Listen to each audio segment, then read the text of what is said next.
The battle for the White House enters its final stretch with Donald Trump and Hillary Clinton fighting for every vote. It's brand momentum as a Ugandan-based startup helps businesses create a new marketing strategy. And the first major exhibition in the United States on the art of the Quran opens in Washington, D.C.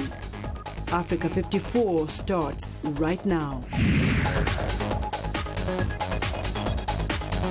Good evening and welcome. I'm Vincent Makori. This is Africa 54.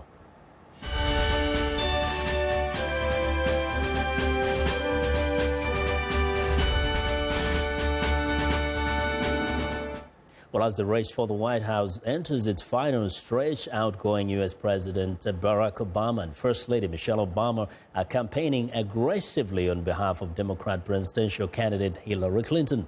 Michelle Obama appeared with Clinton Thursday in North Carolina, where she is deadlocked with Republican Donald Trump. Meanwhile, Trump rallied his supporters in the swing state of Ohio. VOA's Zlatitsa Hoke has more.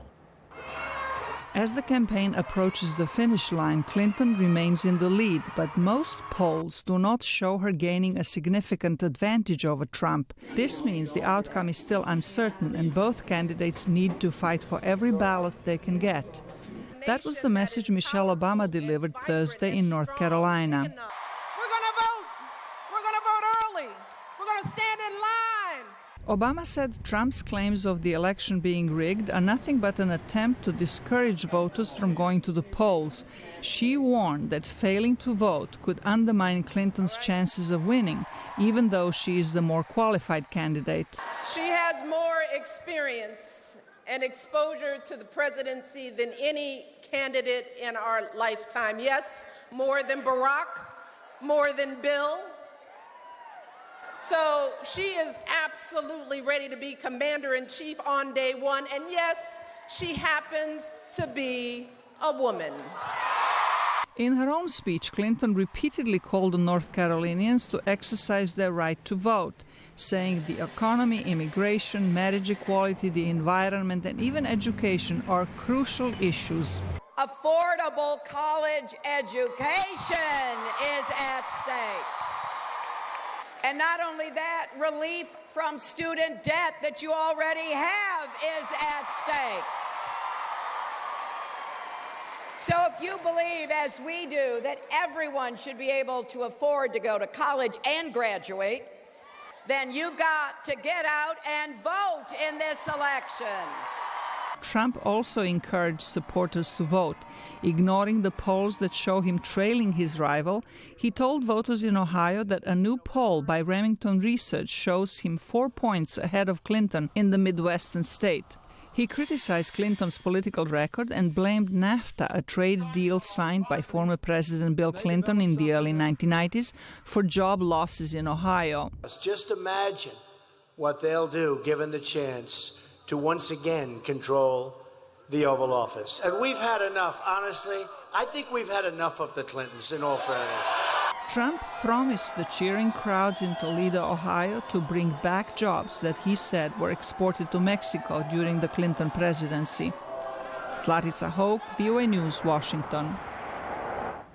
Well, with Donald Trump lagging in the polls, Republican lawmakers are beginning to urge voters to re-elect them as a check on a possible Clinton presidency. Democrats, meanwhile, argue Hillary Clinton would need allies on Capitol Hill to enact her agenda. VOA's Michael Bowman reports. Nolan would give Hillary a blank check to run up trillions in new debt and job-destroying taxes.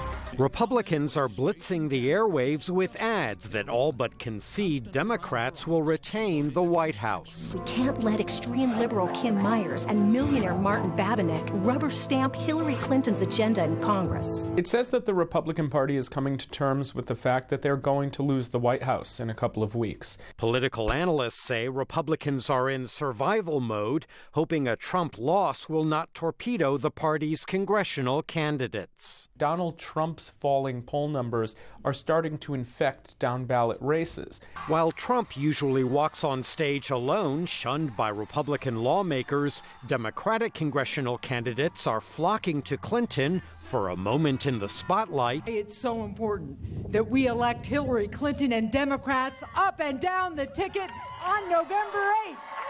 And a boost from Clinton herself. What I love about Maggie is that she's independent. She knows how to find common ground and how to stand her ground. President Barack Obama is also campaigning for Democrats around the country and mocking the Republican message. You should vote Republican anyway because we'll check Hillary's power. We'll be a counterweight. No. A vote for them is basically more gridlock. That's their argument. That's not a good argument. Trump, meanwhile, is not hiding his annoyance with Republican lawmakers. But you have to get out and vote, and that includes helping me re-elect Republicans all over the place. I hope they help me, too. Be nice if they help us, too, right? Publicly dismissing Trump's chances of winning could be risky for congressional Republicans. They are really stuck between a rock and a hard place. If they run away from Trump completely, they're going to alienate one important group. If they fail to run away from Trump completely, they'll alienate another group. While Democrats would need to pick up 30 seats to win a majority in the House of Representatives, they would need a net gain of just 4 to control the Senate if Clinton wins the White House, a prospect Republicans appear to be coming to terms with. Michael Bowman, VOA News, Washington. Well, now let's take a closer look at some of the deeper issues surrounding this campaign, including immigration. VOA's Esther Gidoyuwat has a report. It has been called the longest and most contentious U.S. presidential campaign. College student Andrea Migliorisi says he has made up his mind on who to vote for. I think I'll vote for Hillary because I think that Trump, well, comparing the two, Trump seems to me to be too much of a divisive candidate. And I think that with Hillary, we have more of a path forward. Polls show that both candidates have high negatives. Trump has been critical of the media and continues to allege the election system is rigged. And many voters still have trust issues with Clinton. Loic Youth is a Washington, D.C. resident. I just think it's a way for him to stay relevant. Like, he's picked fights with Megyn Kelly, Clinton, and now he's lost the whole support of the Republican Party. The only person that said anything that's really important to me is Donald Trump as far as trying to ban abortion. And in a more reconciliatory tone on immigrants, Trump addressed dual American-Israeli citizens, promising to stand with the Jewish people. My administration will stand side by side with the Jewish people and Israel's leaders to continue strengthening the bridges that connect not only Jewish Americans and Israelis, but also all Americans and Israelis. And as the poll date draws near, his Democratic rival Hillary Clinton is not leaving anything to chance. Every vote counts. Just ask my friend, former Vice President Al Gore. And Lake Worth can make the difference. Florida can make the difference. And if people get out and vote, we will have a victory on November the 8th. For Janet Mugisha, a Ugandan national, neither candidate has a clear policy for Africa. I still don't see how their policies are going to impact the African continent. Latest polls indicate the gap between Trump and Hillary is narrowing. There are more than 160 Republican leaders who do not support Donald Trump and have vowed not to vote for him. But his base supporters remain unshaken and want to see him occupy the White House come January 20th, 2017. Esther Gidoyuwat, VOA News, Washington. Well, thank you. Now, turning now to Iraq and the battle for Mosul. The Iraqi forces explored a network of tunnels and uncovered a bomb-making facility Thursday in a village near Mosul that was recently retaken from the Islamic State terrorist group. Now, the finding is offering a glimpse of the challenge they will face as they move closer to the city. More than a week into the offensive, Special forces are still several kilometers east of the city and are facing stiff resistance with Islamic State fighters firing mortars and machine guns and sending armored suicide truck bombs across the arid plains. Once inside the small, sparsely populated villages near Mosul, Iraqi forces must contend with explosive booby traps and hidden snipers. The fortifications are expected to grow even more lethal and daunting once they enter Iraq's second-largest city. Since the 2011 overthrow of autocrat Zain El Abidine Ben Ali, Tunisia has achieved free elections, a new constitution, and a spirit of compromise that is between secular and Islamist parties. However, since early 2016, social pressure over jobs has exploded into mass protests, a reminder of the conditions that helped to inspire the Tunisian revolution. Now, in a recent interview with VOA's Mohamed El Shinawi, Fadel Abdelkafi, Tunisia's Minister of Development, Investment and International Cooperation, talked about opportunities his country offers for foreign investors, especially those from the United States. When we came 1 month ago to the government, we started by going through a parliament and we had the green light for this new investment law. This is to have a fast track and a one-stop shop for these investors. And as I said, today Tunisia needs to have an investment from private sector, locally and overseas. And our aim is to explain to our friends that Tunisia could be a gateway to the MENA region, to Africa also. We are improving in security, really, since 1 year and a half, I would say. But we need more commitment from our friends to help Tunisia to be in a better situation. As you know, Tunisia is not very far from Europe, and the security of Europe is also the security of Tunisia. Well, that was Fadel Abdelkafi, Tunisia's Minister of Development, Investment and International Cooperation. Well, we want to know what you think about Africa 54 and the stories we covered. Join the conversation on Facebook. The address is Africa54, and check out our headlines 24/7 on voaafrica.com. Find me on Twitter at VOA Vincent Makori. Coming up, 60 of the most important manuscripts of and about the Quran are on exhibit here in Washington. Stay with us.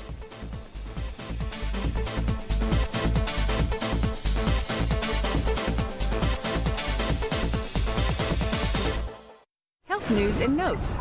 This is Living Better. A bus on the streets of London. It looks ordinary enough, but when viewed through an infrared camera, the image reveals pollutants the human eye can't see. Andreas Zinsmeister is with FLIR Systems, which makes special imaging cameras used to check for carbon dioxide. What we recognized is that we have the ability to make you see the invisible. Being able to see where toxic fumes linger could be invaluable to public health, says Professor Martin Williams of King's College. Technologies that help people to visualize these things are really going to help to get the message across. Andreas Zinsmeister says it's difficult right now to put CO2 imaging in a smartphone. However, if technology really moves forward and we assume that it might fit in smaller devices, that would definitely be interesting to look into first. The World Health Organization recently reported that air pollution is linked to millions of premature deaths worldwide. I'm Martin Seacrest for VOA's Living Better.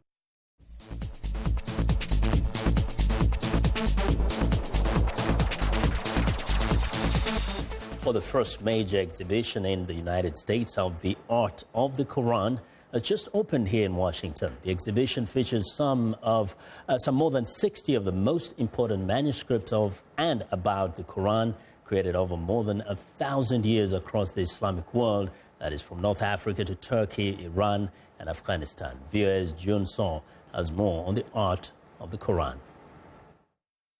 This large manuscript, created in ink, color, and gold on paper, greets visitors at the entrance to the exhibition.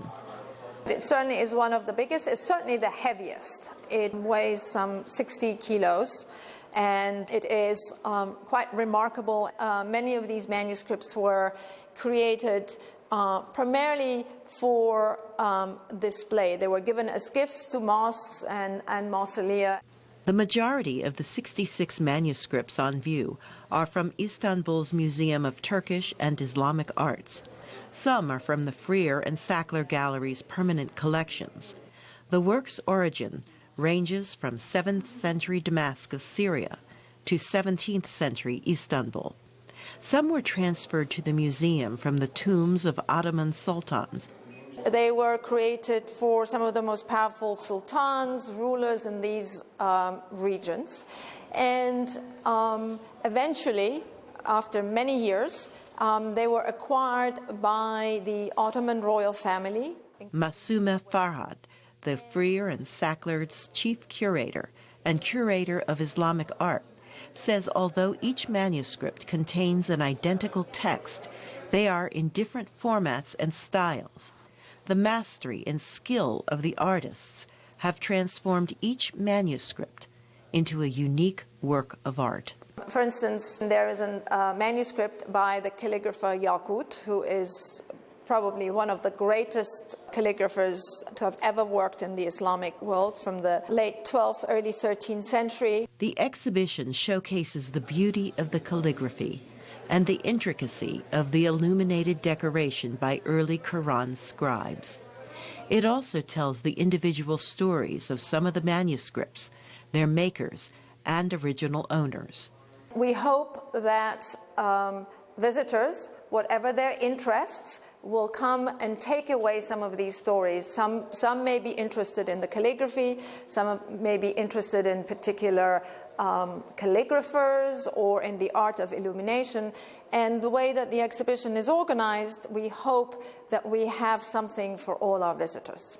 The Quran exhibition continues through February 20th, 2017, and also offers additional resources on a website available both on-site and online. For producer June So, I'm Carol Pearson, VOA News, Washington. Well, if you own a business in Uganda or elsewhere and you're thinking of a new marketing strategy for your company, Brand Momentum, a Ugandan-based startup, is ready to fulfill your needs. VOA's Pondiho takes us inside their operation. Brand Momentum was created nearly 5 years ago with one goal in mind: to craft exciting brands for promising startups and companies on the rise, to help them make their mark in the world. Brand Momentum is a full-service brand management firm headed by Diana Nsereko. We started by targeting small and medium companies because we saw there was actually a gap, a niche for innovative products that are affordable for them. And so we took up the challenge and we said, you know what, let's come up with things. Since we are graphic designers, we came up with a team, as you can see here, that we can come and address these issues and give them affordable products that are innovative, that will help them stand out of the crowd and actually be able to boost their marketing and promotion. Branding is one of the most important aspects of any business, large or small. Nsereko, a graphic designer by trade, says that having an effective brand strategy gives you a major edge in increasingly competitive markets. We actually help a company have a face, an attractive face that can attract its audience. So we create products from logo design, the naming and the colors that will target and actually speak to their audiences. Priscilla Namubiru leads the production teams. She says your brand is your promise to your customer. It tells them what they can expect from your products and services, and it differentiates your offerings from your competitors. Sit down and we strategize on who to target, what to sell, what is catchy, what promotes, and so we come up with strategies and proposals for companies. And we are able to strategize on which people are we going to see this year, this month, and what exactly are we going to sell to them. Brand Momentum prides itself on having a 99% client retention rate and a team of talented and experienced graphic designers who strive to create brands that engage, entertain, and help to boost interest in your business and vision. Brian Semutu details some of the firm's services. It helps people to actually go online. You can actually order business cards and they get printed and get delivered to you. Or let me say letterheads, anything you use in office. Brand Momentum employs more than 10 full-time workers and has positioned itself among Kampala's finest places to work. Paul Ndiho, VOA News, Washington. Well, it's time now for a short break. Still to come on Africa 54, Les Amazons d'Afrique sing to curb violence against women. We'll be right back.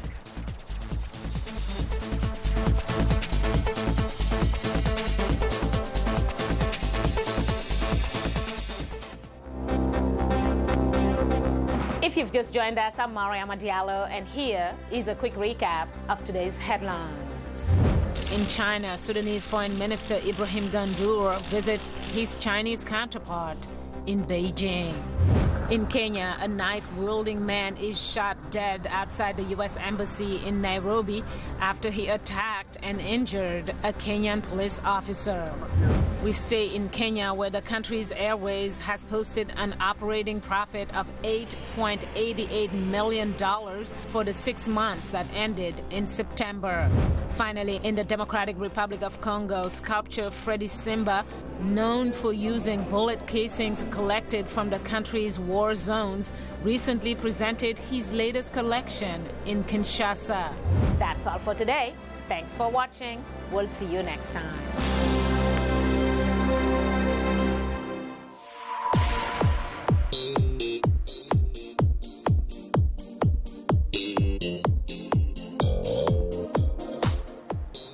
Well, it's time for our Friday Music Makers segment, and today we present Les Amazons d'Afrique, an all-female collection of Malian musicians saying no to violence against women through music in that enchanting West African sound.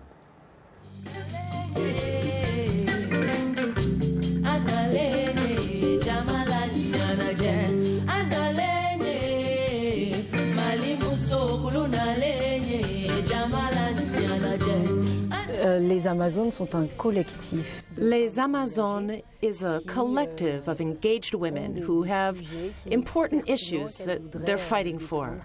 Notably, we all say no to violence against women through music.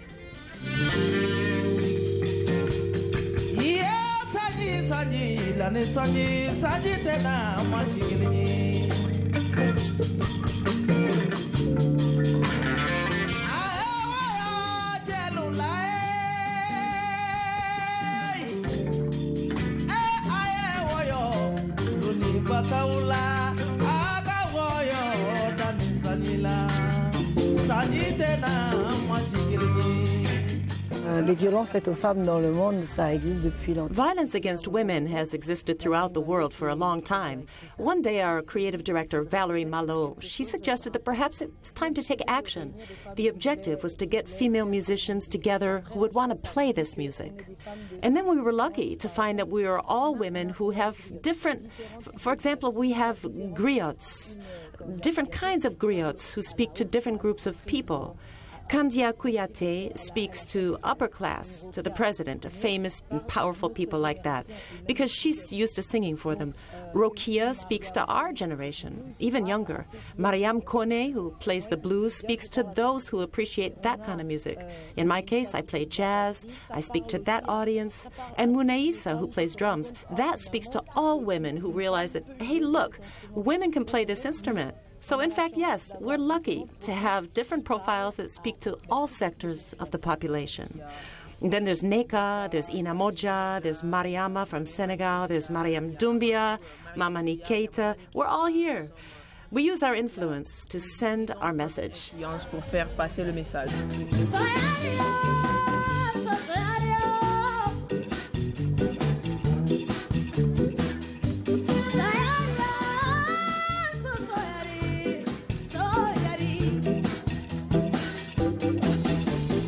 We're in this globalization that makes women tend to become independent. There's a beautiful evolution occurring, even if it's moving at a snail's pace. We need catalysts to accelerate the independence process, notably les Amazones d'Afrique. Women, for example, in Congo or even in Syria, women suffer from violence everywhere in the world. So yes, our music aims at crossing borders. It should cross borders. We're not only talking about African women, we're talking about all women. We're interested in this cause as it applies to all women. We're always fighting, not with guns or other weapons. That's it, our voices, our drumsticks, the drums. Yeah, and we pass our message on by entertaining people. We're seen, we're beautiful, we're engaged, we're involved. Absolutely, you said it, sister. Things are going well with les Amazones d'Afrique. Oh, yeah. Oh.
And that's our show for today. Thanks a lot for watching. How about a little bit more of Les Amazones d'Afrique?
Welcome to the Voice of America's News Words. Does this word mean something good has happened? Unleashed. The president is sending Secretary of State John Kerry to the Middle East to help build a coalition to defeat the militants who have unleashed a wave of violence that has included attacks on Iraq's Christians and other minority communities, and recently the videotaped killing of American journalist James Foley. Unleashed means to let something very powerful happen quickly. It is like taking a leash off a dog and letting it attack someone. In our story, the militants unleashed or set off a wave of violence. Usually, unleashed does not mean something good. So, the next time you hear the word unleashed, you will know what this news word means.